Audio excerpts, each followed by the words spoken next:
So this is being recorded and it may end up on YouTube. So if you're not supposed to be here, just don't ask any questions. I think that's the answer. I've told the story often before. I had somebody who used to come a few years ago and his partner absolutely was not allowed to know that he was coming to non-duality meetings because his partner disapproved of them so much.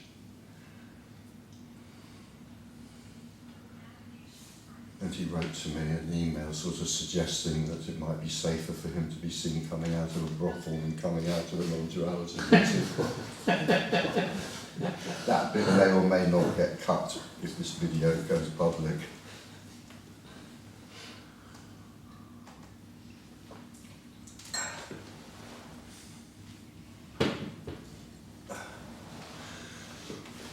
Brothels, gambling houses and drug dens all seem safer to him than being seen coming out of a non-duality meeting. That might be a good place to start, mightn't it? You know, what is it about this communication that for some apparent people can be experienced as so threatening? And I suppose it is that kind of simple contention, simple but very, very alarming contention to some, I said some people, I should say some apparent people.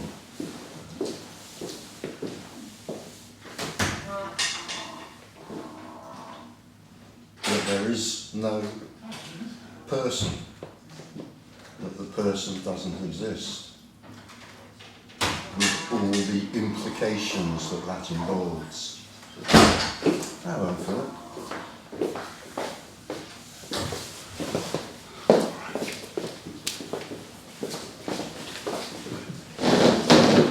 You've missed the beginning, which was the important part. I know. Could you repeat it, please? No, it's gone forever. Can never be recaptured. I was just talking about how somebody used to come to my meetings and he said his partner absolutely couldn't know about them and that it would be easier for him to be caught coming out of a brothel than coming out of a non-duality meeting as far as his partner is concerned. It just sort of led me on thinking, why is this so threatening? I mean, there's a vast number of reactions to hearing about non-duality. One of them, of course, is just boredom, you know, lack of interest. You know, most people hear about this, you know, just go away again, they're not interested in it, why should we be? Some apparent people become incredibly fascinated by it. But for some apparent people, it's a tremendous threat. The idea that there's no, because what we are talking about after all is, and I said the word idea, it's not really that, we're talking about the actuality, that there is nobody at the centre of what appears to be me. In other words, there appears to be an I, but there actually isn't. And the implications of that, if we're invested in our I, which most of us are, the implications of that are really quite horrific. I looked inside here for a kinder word than that, but I couldn't come up with it. Horrific, really. Can be a relief. And it can be a relief. And maybe it's when it's heard as a relief that that apparent person comes back to another meeting. Yeah.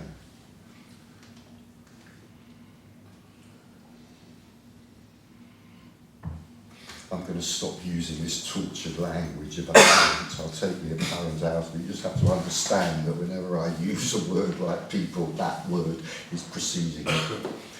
But it's going to drive us mad if I keep saying it. So the many reactions that there might be to hearing this, probably the commonest is just lack of interest. Why should I as a person be interested in this? It might be, in a few cases, fascination, and it might be, in some cases, outrage at the suggestion that there is nobody in here owning what is generally called my life, taking responsibility for this apparent thing called me, making these incredibly important things called choices, having this absolutely magical, divine gift called free will, through which I can make choices, wise choices and unwise choices, through which I can exercise morality or immorality. I nearly added there, if I'm very lucky, immorality, but let's leave that out. It should be obvious why this can be heard as an absolute affront. Also, I suggest that for a partner or anybody else, the response of someone who's interested, you can't deal with. Can you say a bit more about that? You can't deal with it. I'm just talking about thinking about it. If one's interested in something that has apparently no form, and you can't get hold of, someone who wants to stop you or is threatened has no hold over you Yes. at all. Yeah. Don't know what they're dealing with. Yeah. That's what I'm suggesting. Yeah. And I think that might be apprehended, not quite consciously. Yeah. Which is why this can be seen as such a threat. Yes. Yeah. If I have a kind of a religious belief, or I'm following a spiritual teacher or something like that, and my partner has a different belief or is following a different teacher, somehow that can be handled. Yes. We can have discussions, even arguments and rows, who knows. We can have fun, going and, taking part in the other person's rituals and so forth, but there's kind of, there's no accoutrements around this, there's nothing to hang on to around this. And often when I'm talking to people individually about this, the reason why they might have sought out a kind of an individual conversation about it, it's often part of it is the difficulties that they're having in terms of their, in inverted commas, home life with their partner, their family, their friends, who they realise they can't talk to about this, and if they do, all hell can break loose. I can't remember if I was saying this last time. We had a meeting, but I had a one-to-one session with somebody fairly recently, and this seeing had happened. And they had spectacularly blown up their entire domestic life shortly afterwards. I won't sort of go into the details as to how, but they had absolutely guaranteed that their domestic life, their primary relationship and so forth was not going to go on. They hadn't done that deliberately, in a sense, a bit of an underlying sense perhaps they had.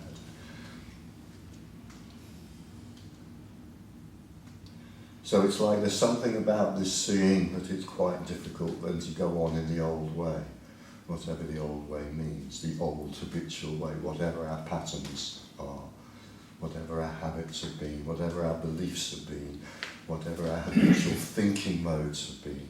This tends to throw everything up in the air.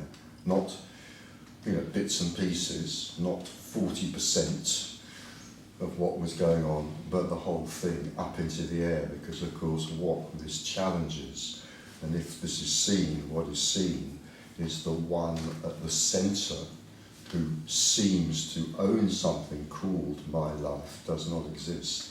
So it's natural, therefore, that virtually that any part, that every part of my life might be called into question.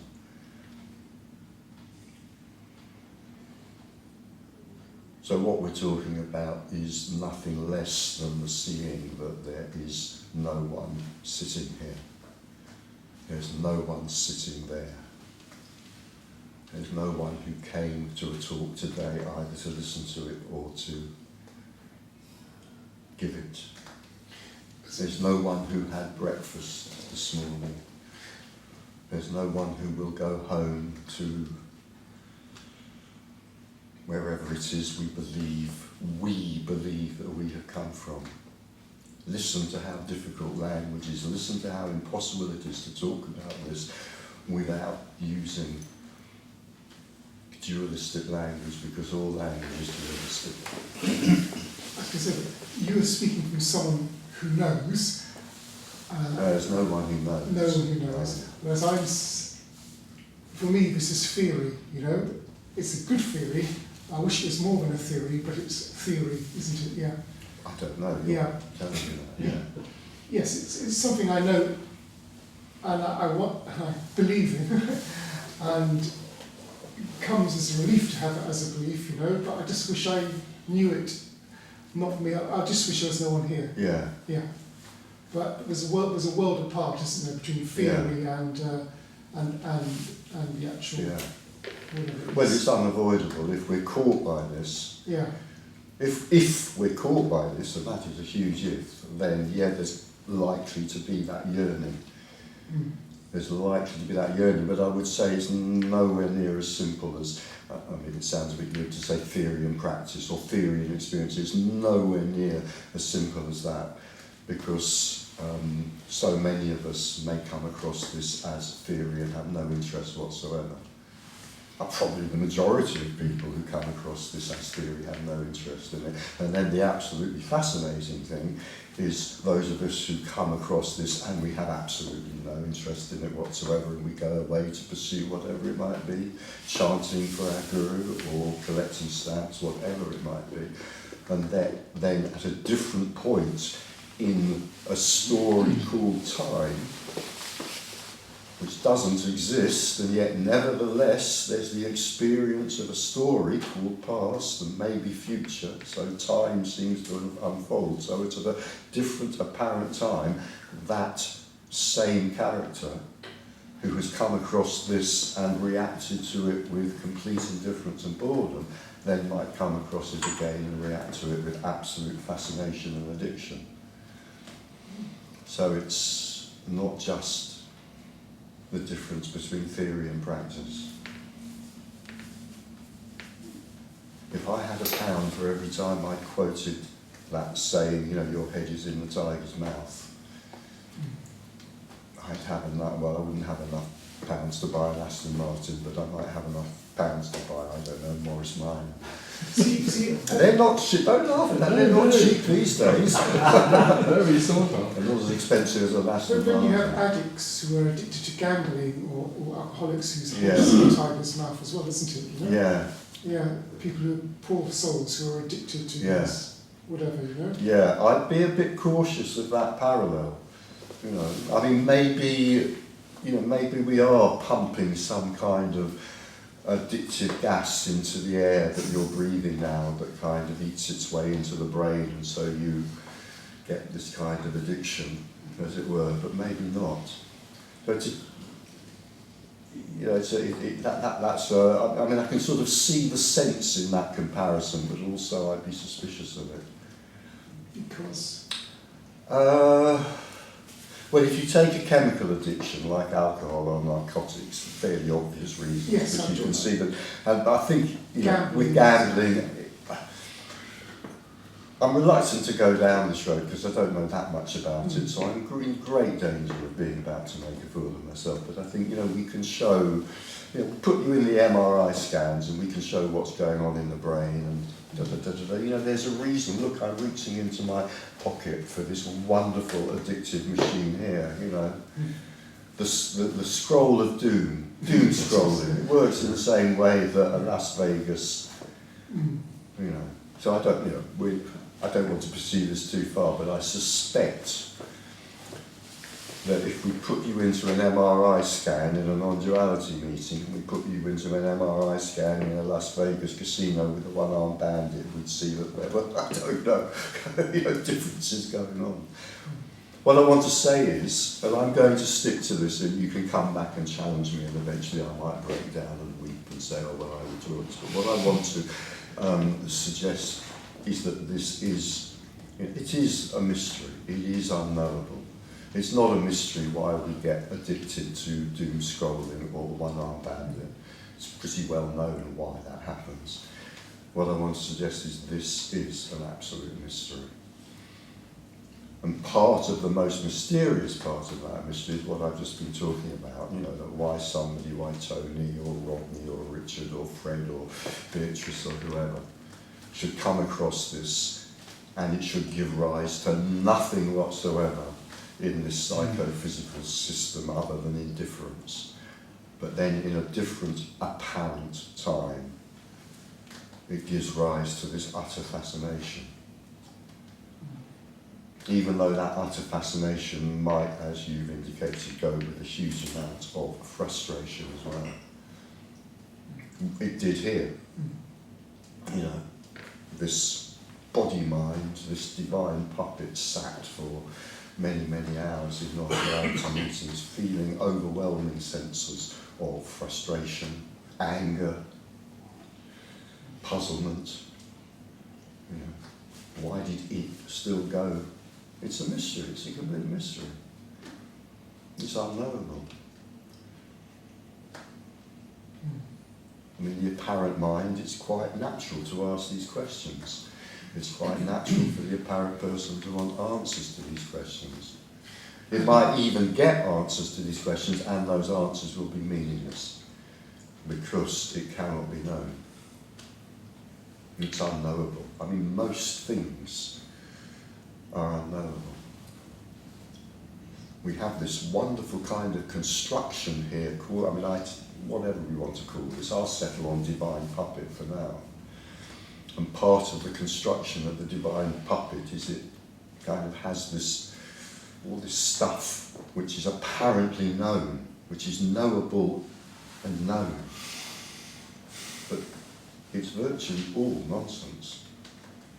None of what seems to be known or knowable is really known or knowable. What is known? This. This is what's known, and nothing else is known. This, and as I've said, I think probably many a time before in talks like this, when I say this, I just mean whatever experience is arising. It's immediate. It's immediacy. They use this term in psychotherapy a lot. Focus on immediacy, on the immediate. What do they mean by that? What's actually happening? What happened this morning? What happened half an hour ago? What happened 5 minutes ago?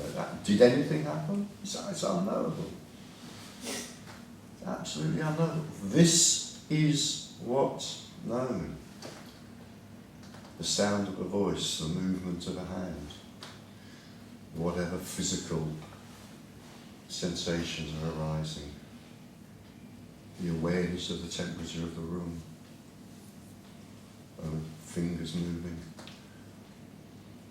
someone stroking their head. That's what's known, and everything else is unknowable.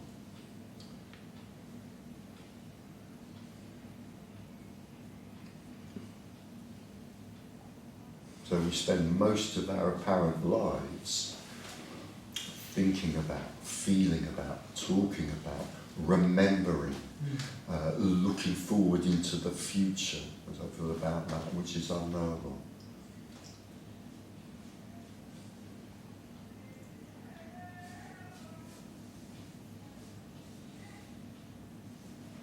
Well, can I ask, please?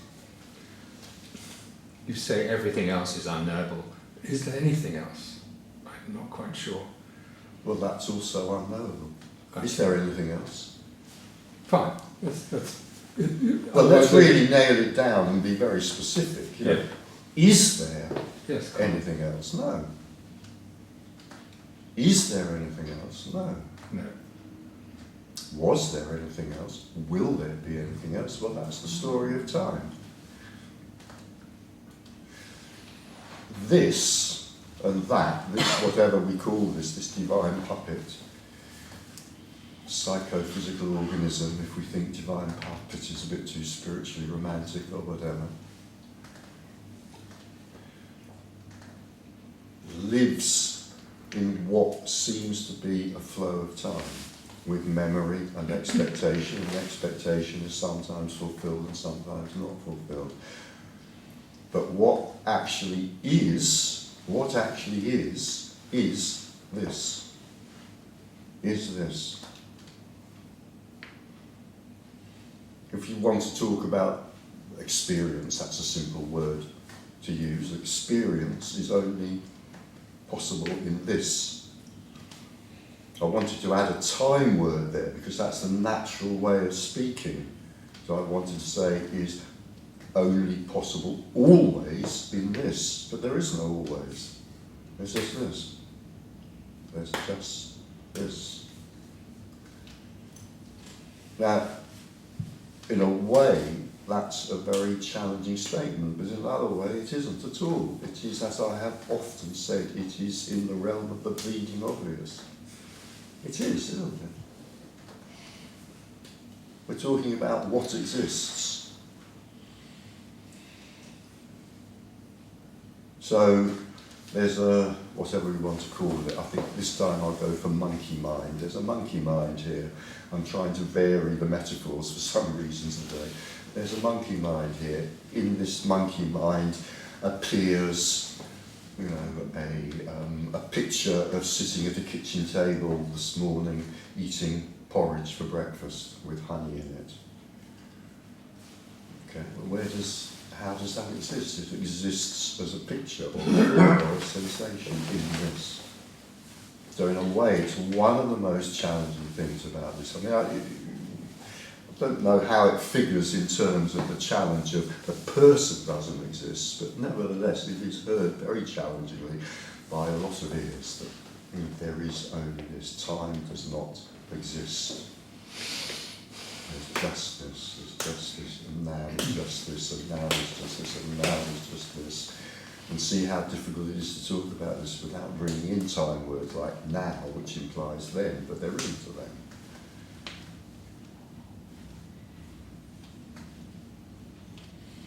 And the mind is quite likely to want to philosophise about this and get into an argument or a discussion about it and pick it apart and which is fine, absolutely fine, but it's got nothing to do with what this is about.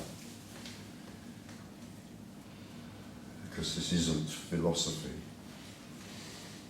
So the suggestion is that there can be a direct seeing.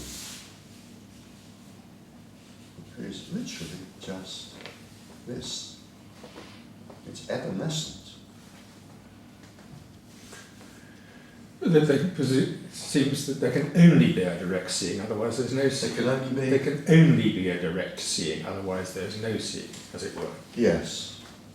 Yes, there's no other seeing, so there can be a talking about, there can be an emotional interest, there can be an addiction to words about this, there can be all sorts of things, but there can only be a direct seeing. There's no such thing as indirect seeing, yeah.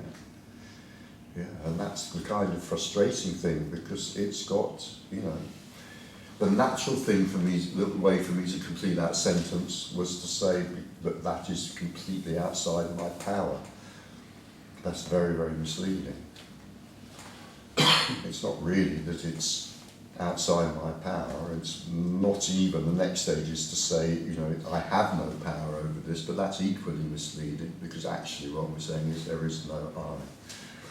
So the question of me having power over this or not having power over it or having some power or not just doesn't even arise. Yeah. Almost everything about this is frustrating about, except maybe the tea and biscuits. They can sometimes be frustrating. So even I haven't got the kind of biscuits I like. even this isn't the head, the head in the tiger's mouth. Even what is This, the head in the tiger? even this. There's an implication in the head in the tiger's mouth that it's a process to get here. Do you know what I mean? So actually this is not as a result of the head in the tiger's mouth. Well, no, it's not a result of anything, but No. that is, I still love that image. But, I still love that image. yeah. Yeah, in the story of a character, there may be no interest, no interest, no interest, no interest, then and fascination. I mean, it doesn't have to be like that, of course not, but it might be, and I love that image. And partly the reason I love it, I mean, of course, any image, any metaphor is misleading. Every word I or any other speaker say about this is misleading, of course. But I still love that image because it kind of expresses the power. I love it too. Yeah. But somehow I just sort of thought, well, even that isn't it. No, every word is not it. You were talking about Marguerite Porete, weren't you, before? This woman you come across reading her book. She one of the things she said was, "I can tell you nothing of this except it is a lie." It's wonderful. Of course. Of course. Of course, every word that is said about this is a lie. That's a bit brutal to put it that way. She could have been a bit gentler and said misleading. If she'd been a bit gentler, maybe the Christian church wouldn't have executed her. But she obviously didn't have that kind of personality. Misleading. Every word, of course, is misleading. The problem is, we wake up in the mornings, and apparently wake up in the mornings, and woof, the me, pick up the me, whack it on, you know. Yeah. And off. And we're very little, well, no choice in it, you know. We just slip into a me and off we go, you know. It's like gravity, isn't it? It's there all the time, so we don't even notice we're carrying it, apart from moments of great stress. But there is no choice, is there? We're just really helpless in that respect.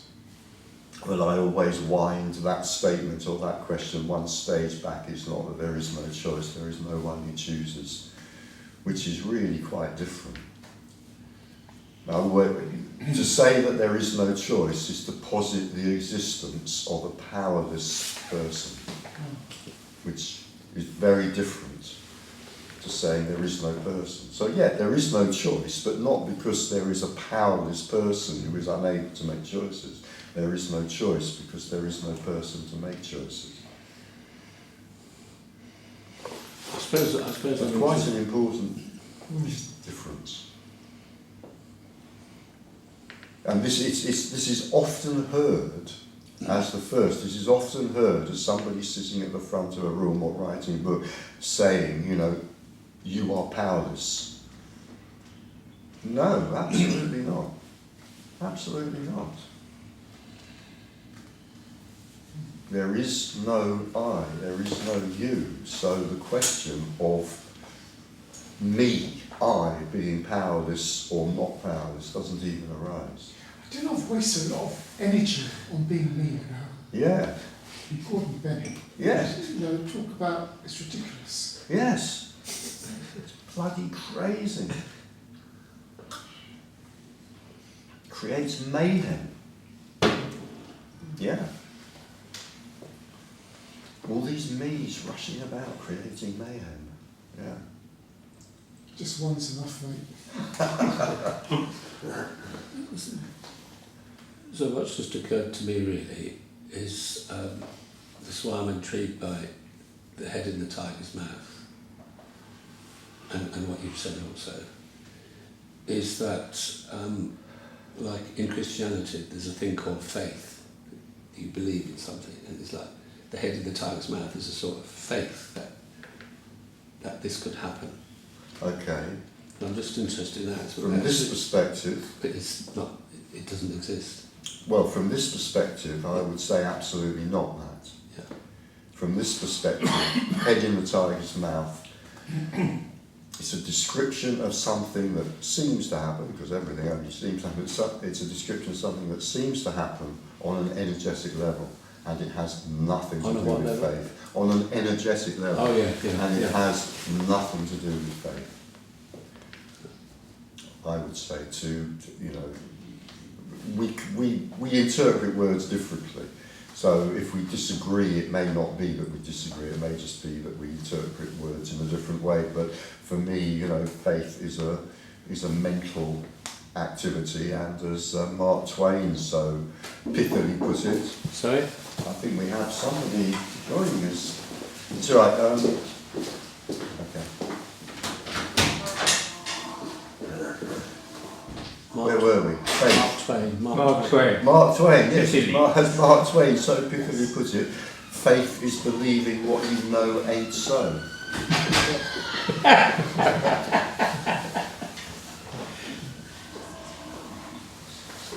I suppose I'm. So that's really important, you know. I think that head in the tiger's mouth, it's an energetic thing.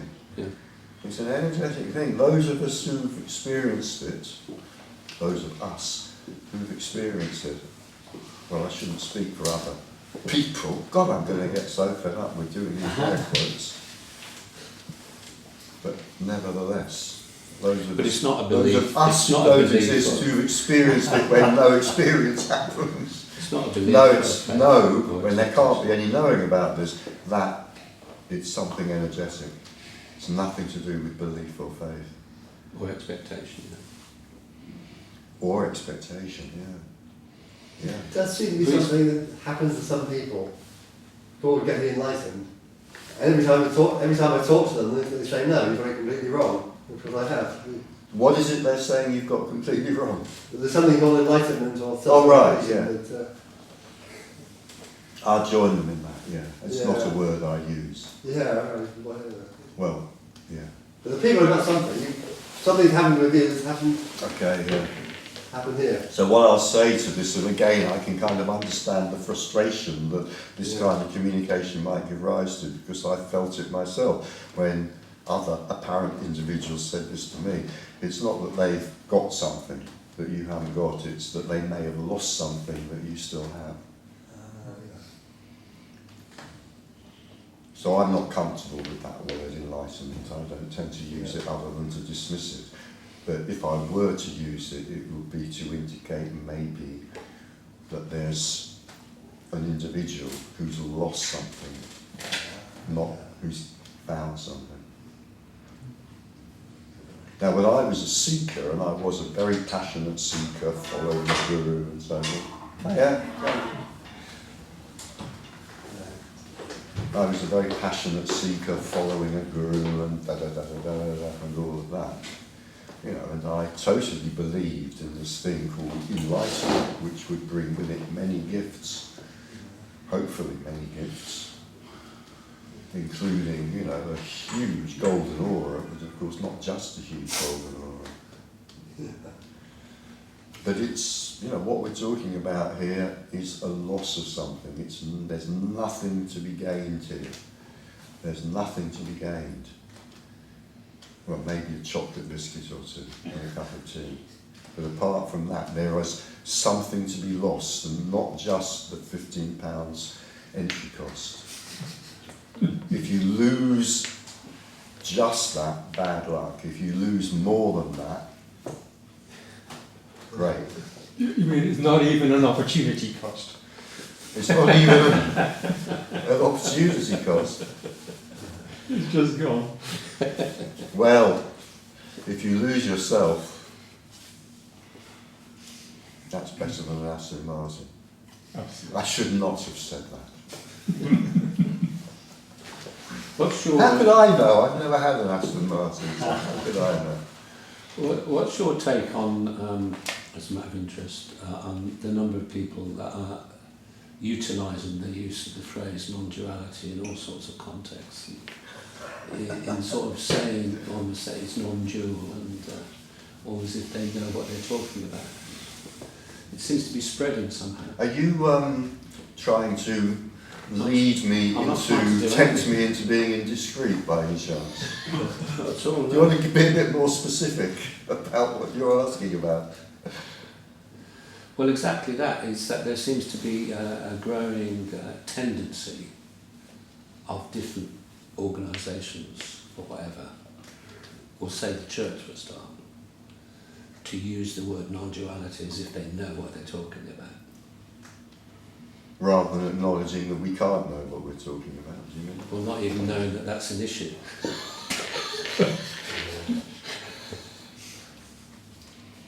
This isn't a trick question, I'm just curious. No, yeah.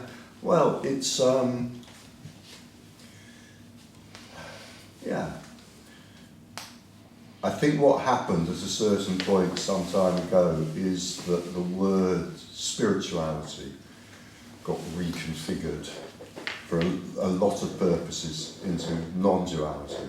So for example, there used to be something called the Science and Spirituality Conference. Many, many years ago when I was passionately following my guru, so that's why I put my hands together in prayer, because I'm referring to my long dead, wonderful guru who disgraced himself, but never mind that.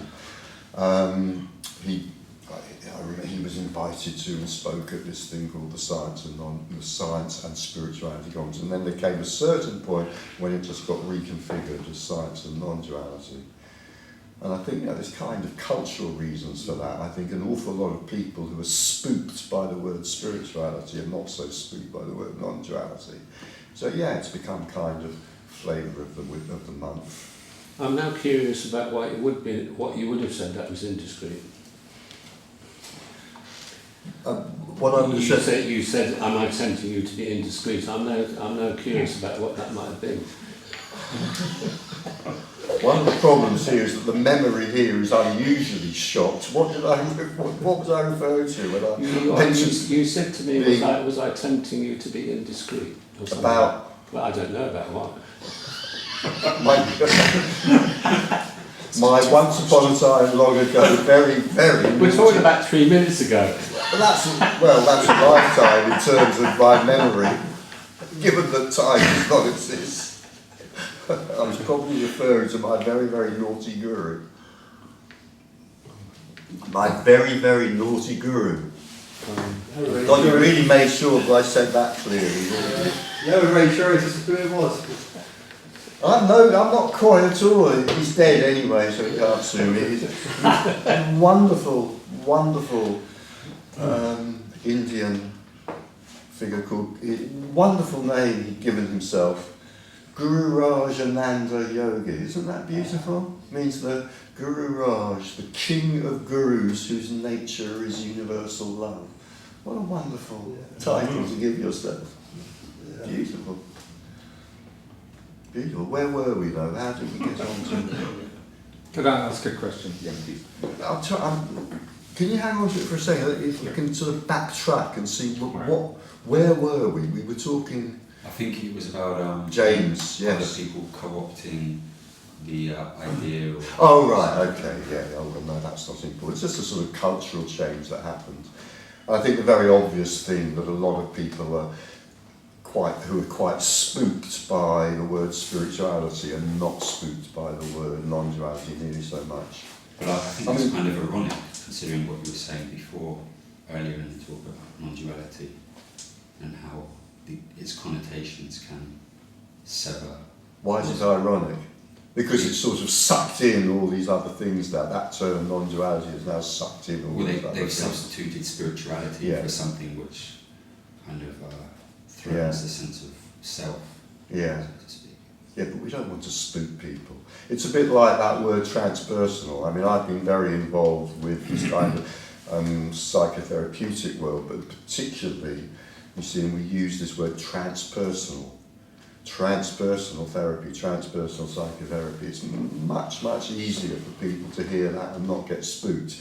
And if you start talking about spiritual psychotherapy, that'll really spook a lot of people out. So it's just a kind of cultural thing, you know. Where was the question coming from? Yeah. Well, that's very sick. You talk about, we were talking about, the talk was about the me and ideas and that, but so the question is,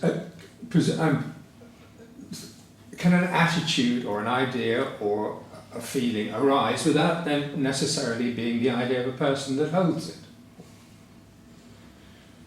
Ooh, the idea of it. No, so frustration arises. Yeah.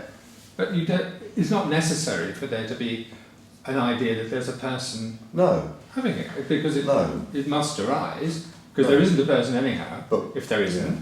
So it arises anyhow. But what we're talking about here, I would suggest, when it comes to the person from whom everything seems to arise, or from which many things seem to arise, is again, it's not an idea, it's much, much more than an idea. The idea was that I didn't mean to bring in the word idea. Okay, right, yeah.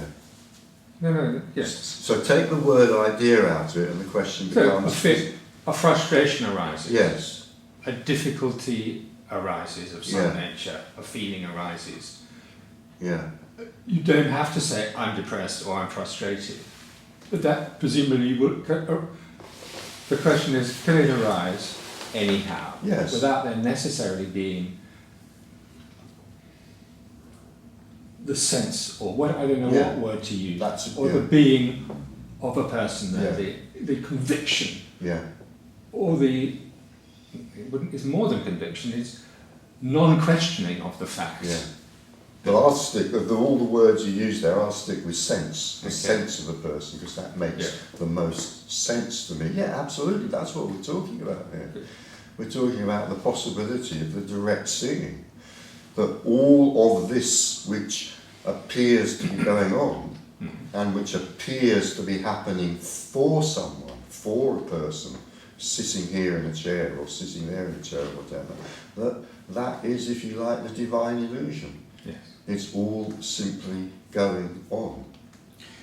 The person is, I'm going to use this phrase, an unnecessary part of that appearance, and it can collapse. The sense, in other words, this is all happening. What do I mean by all? Well, just simply whatever's happening. Sorry to be tautological. So this is all happening.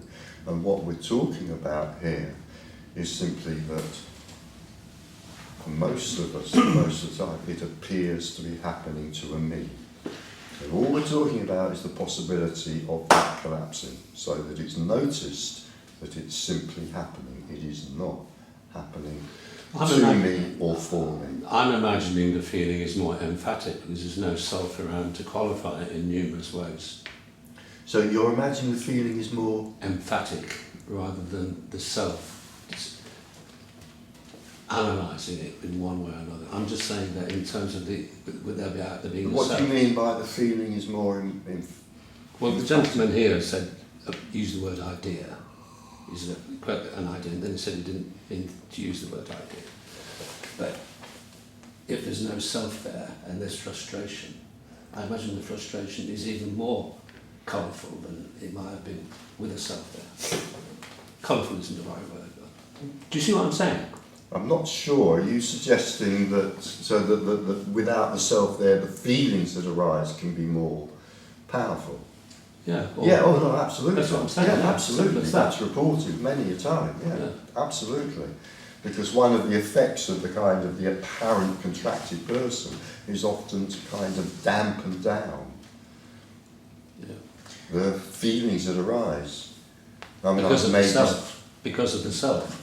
The apparent contraction of the apparent contraction of the self often kind of damps down feeling. Yeah, I mean, I've said this quite often that, for example, if you think of a natural feeling that can just arise and then it's gone, like anger, for example. You know, where there's a person, where there's a self, particularly if the person, the character is neurotic, it will tend to dampen that down so that instead of anger being fully felt, it will get turned into something like irritation, which is kind of like a nagging, kind of goes on and on. And the other thing that's quite important about that is that the person then will tend to attach more of a story, more of a repeating story to the feeling. You know, so somebody might be irritable. I mean, most of us may know somebody who's been irritable for 20 years, almost non-stop. You won't know anyone who's been angry for 20 years non-stop. They'd be dead from exhaustion if they were.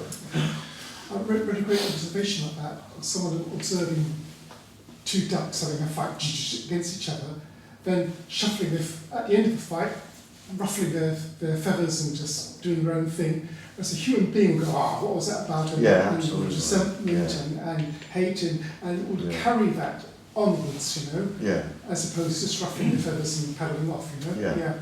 we will tend to carry that, don't we? Because the person tends to be neurotic, and the neurosis tends to make us create and hang on to and recycle endlessly a story about what it is I'm angry about or whatever it might be. We're not even being angrier tomorrow about what happened yesterday, you know. It's just churning it over in the brain, yeah. Yes, yeah. So what tends to happen with what we're talking about here is that any kind of feeling, the ones we label positive and the ones that we label negative, and be very careful what I say here, the ones that we label as being negative, any kind of feeling tends to be experienced more strongly and tends to be over more quickly. Because the apparent person tends to carry neurosis, which tends to create a story, which tends to endlessly recycle, not endlessly, but to recycle, just as you've described it, recycle the event on and on and on and on and on. I mean, most of us know that. Most of us know that the kind of the autobiographical person is quite capable of upsetting itself. That happened 30 years ago. 30 years ago in the appearance of time. In other words, 30 years ago as a thought feeling that might erupt inside this psychophysical organism. We should have, language is really difficult. We should have a word for a kind of thought feeling. It's so clumsy. Somebody come up with that word and then write a book about it. Perhaps that's a unique selling point of non-duality, that you can feel to your heart's content. You can what? Feel to your heart's content. I don't know if it's a USP for non-duality, but kind of psychotherapists are quite keen on that as well. If you've ever gone deeply into humanistic psychotherapy, they're pretty good at getting you to feel to your heart's content and express your feelings as loudly as your heart would like to as well. Yeah. Yeah.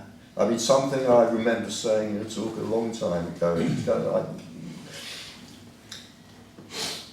something seems to happen naturally with this, which, if you look at the kind of modern, more humanistic approaches to psychotherapy, they try to kind of create in an experiential way. They can sort of see the healthiness of it and try to create it through practices and that kind of thing. And that what, let's say, humanistic psychotherapies are aiming for in that regard just tends to happen naturally with this seeing, which is there's just a more spontaneous reaction to feelings and less of a tendency to kind of, well, chew it over is the phrase we use, isn't it? Less of a tendency to chew it over and over and over again. So there is something about that seeing through time that makes the past collapse, not in the sense that it disappears from memory, but in the sense that the energy gets drained out of it. So the tendency of the divine puppet, the tendency of the divine puppet to revisit the past and continually chew it over tends to collapse.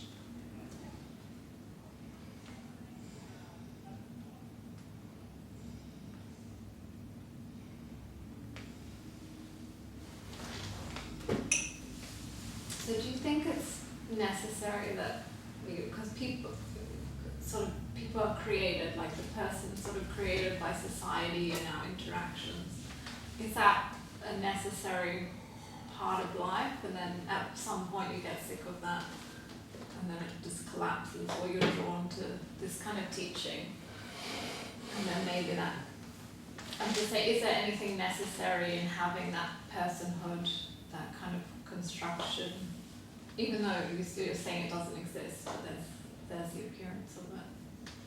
Is there anything But necessary? like in terms of creating like a society that works and cooperates and... I wouldn't say it's necessary for society to work. I'm sure society would work not only perfectly well, but probably a hell of a lot better without it. So what we could say is this, that for most individuals that does just seem to happen. Not for absolutely all of them. You know, there are individuals for whom that kind of separation out into a clearly defined, I am a person separate from everything else, I've got this life to live, and so that doesn't necessarily happen for everybody, or not to the same extent.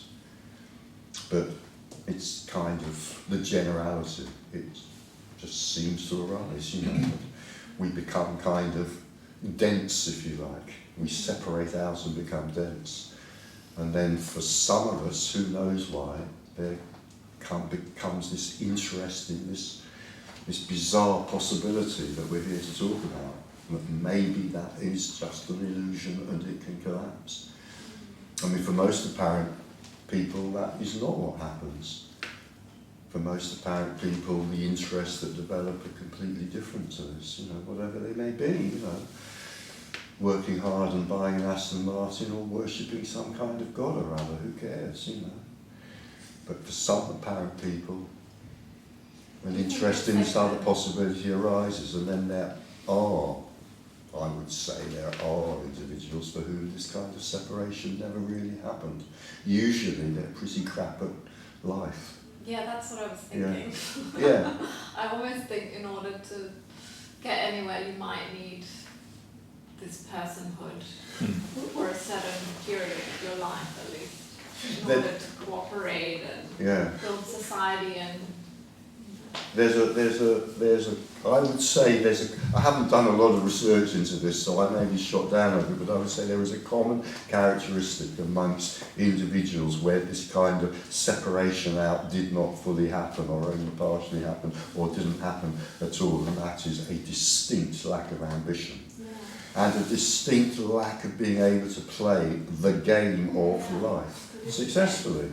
I mean, I would say, I've mentioned before at meetings, I would say J.J. Krishnamurti seems to me to be one such figure, but I have met others. I never met J.J. Krishnamurti to talk to him, but I've met others who seem to me like that. Like that sense of separation was never there, quite. And, you know, were fairly spectacularly unsuccessful when it came to living the game of life in the way that we're supposed to live it. Because they weren't interested, and they didn't understand why everybody else was. Like, you know, what's going on? Why is everybody taking this so seriously? It's so obviously a game. Why is everyone taking it so seriously? I met someone who been to Tony Parsons' things a lot, and he said that he had lost that sense of self for a week. And I said, well, and he was a teacher. I said, well, how did you do your job during that time? He said, I was more efficient. Yeah. Because, of course, the realisation is, well, I was never doing that job. That job was always just happening. And I've told over and over again, the guy that asked me this question I was giving us, and he said, but if I saw this, it would be terrible, because I wouldn't get up and go to work the next day. You know, I just, well, do you like living in a house? And he said, yeah. And would you prefer to live in a ditch? He said, no, I'd rather live in a house. I said, well, you'll probably get up and go to work the next day. Then won't you? Because if you don't, you'll end up living in a ditch. This doesn't make any difference. It may do, but usually it doesn't make any difference to practicalities. The fact is, you know, most body-mind organisms like to be reasonably comfortable and not live in a ditch. I suppose he's more efficient because he was attending to the job at hand, not worrying about what the implications for me would be by and all the other things we carried. Take the neurosis out of the way. Never mind the person. Just take the neurosis out of the way and see how much more. I mean, again, this is what a lot of psychotherapy is about, isn't it? In a way, come to terms with, or get rid of, or at least learn how to live peacefully with the neurosis.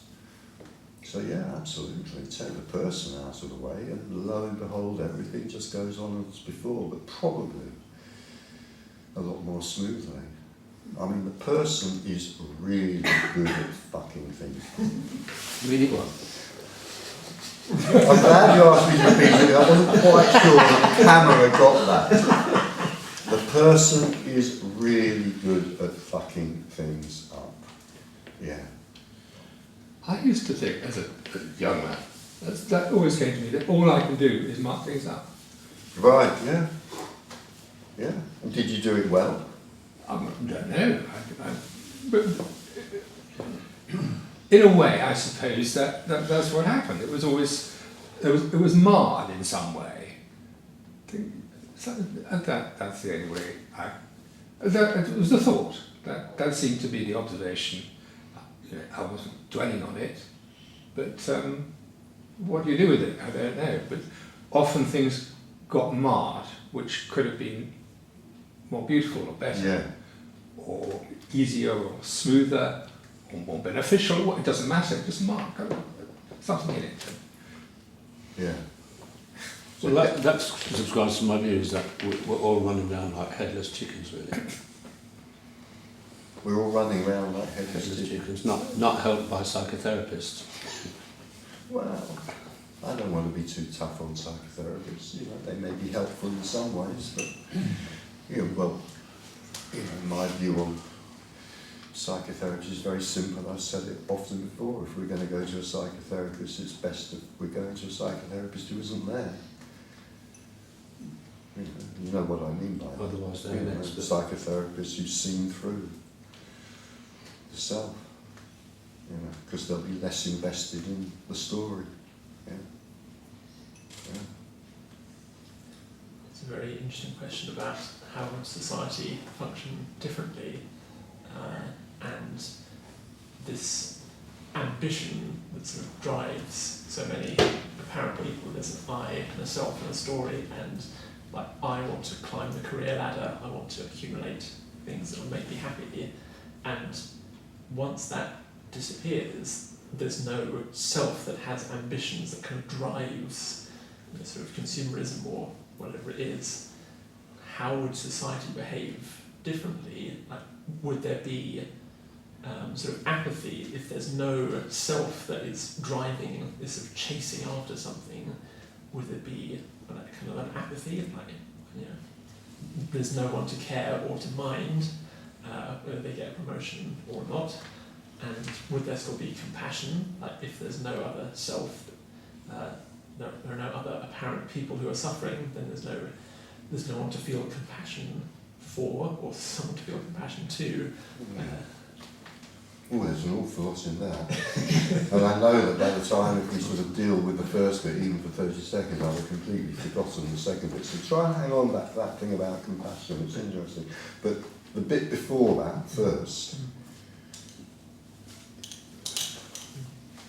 again, you see, it sounds, I mean, I may be wrong, but it sounds to me like, there may be a belief there that there are some kind of necessary implications in what's being said here, and there aren't.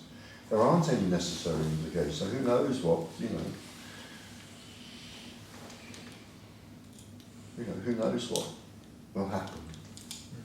I mean, just because this is seen, it doesn't mean that there's no desire, I don't know, to buy an Axminster rug. I don't know why that one came to me. I have no idea.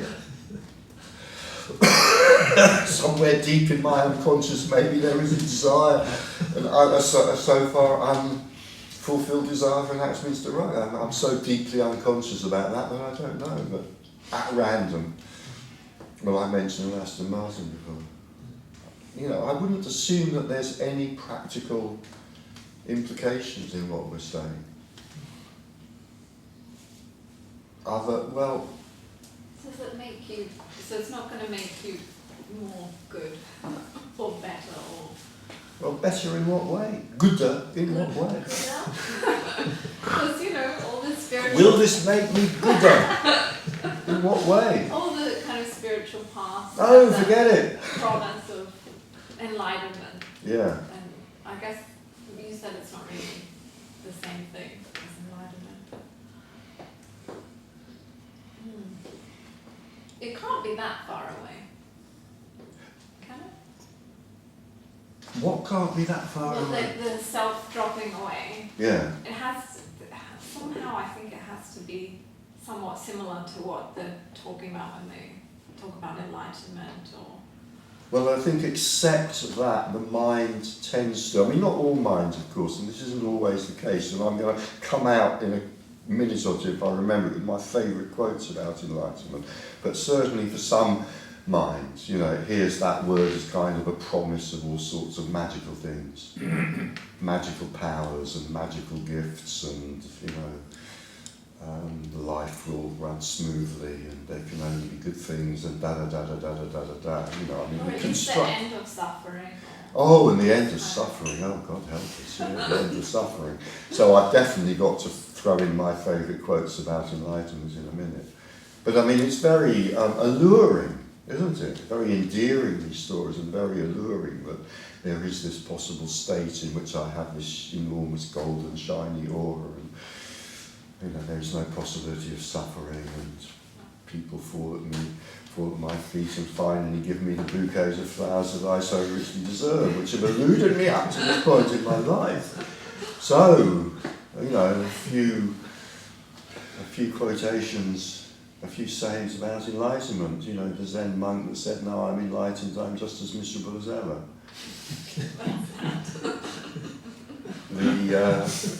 Was it a Korean teacher who said, "No one knows sorrow like a Zen master." And another teacher, even in the greatest yogi, joy and sorrow still arise.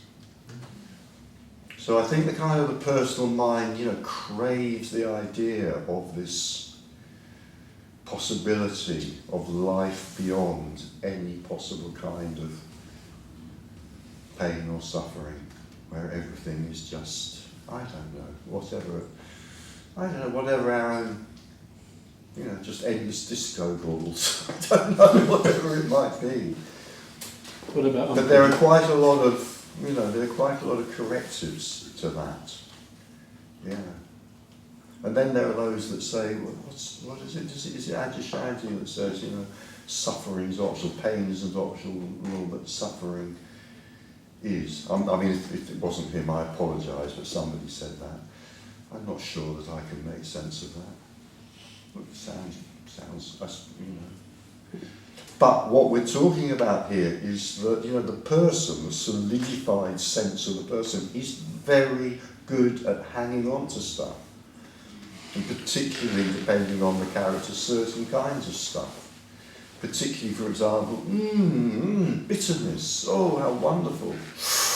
Oh, it's lovely. Oh, that bitterness and all the wonderful thoughts and fantasies of revenge that bitterness can... I mean, the person... So it's quite likely that that kind of suffering is going to diminish or collapse when this is seen. Yeah. But, you know, toothache is toothache. If we have toothache, we go to a dentist. Well, if we can find one these days, but... It used to be if we have a toothache, go to a dentist. Now it's become if we have a toothache, pull your own tooth out. But, you know. I'd just be happy with unconditional love. Yeah, except you wouldn't be, because you wouldn't be there. I know that. Goes without saying. Well, I have to be picky about the language, because this might go public, you know. But you know what I'm saying. Yeah, of course. That says everything. Yeah, but again, notice how the mind is absolutely incapable of getting a handle on that unconditional love, because the problem with that phrase is not the love, it's the unconditional. Because you, and I'm not picking on you and I, and you, we live in conditionality. So unconditional love can only be seen, got, apprehended, none of those words are good, when the person isn't there to see it. But for the benefit of the video that you're talking about, I have no issue with unconditional. No, great. But the mind has, I know that. Because unconditional really does mean unconditional, and the mind lives in conditionality. In other words, the mind tends to split life as it's experienced up, you know, at the very minimum into like and dislike, and, you know, much more likely into love and hate. I'm talking about unconditionally without the mind, yeah. Yeah, which is the only way that unconditional love can be seen. The only way the unconditional love can be seen is when I'm going to use the word person, but you could equally use the word mind. When the person or the mind collapses. So inquiring about what life would be like afterwards is just irrelevant in that context. Well, I'd say it's irrelevant in any context. In any context, Because it can't be known. Yeah. And there's no difference particularly why life should be different. Yeah. It just goes on. Or it may change radically. There's no rules, again, there's absolutely no rules about this. So life might change radically, or not at all, or slightly. But it will be unconditional. This has no implications. What was that? But it will be unconditional. What, life will be unconditional?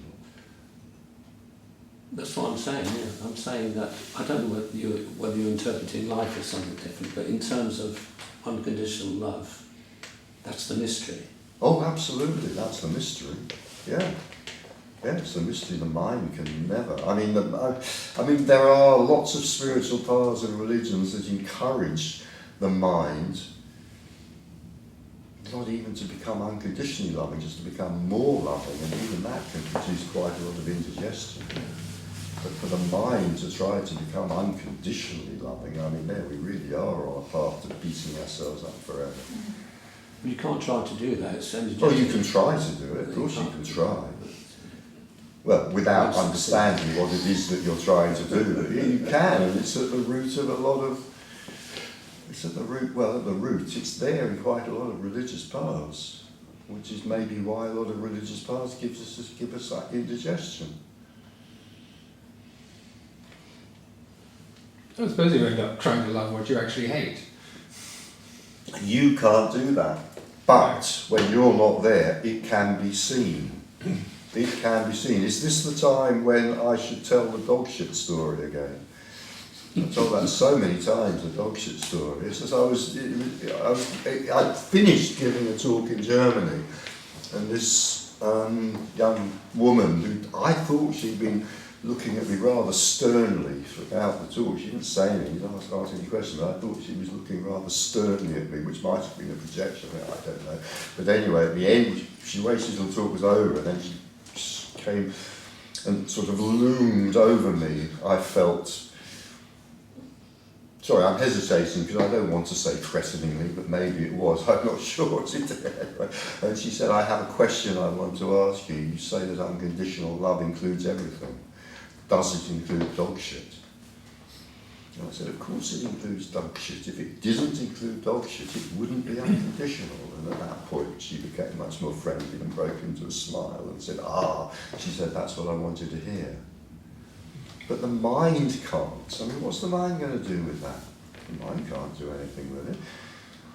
Any more than these other mysterious things that I and other people who talk about non-duality say, like, silence and sound are the same thing.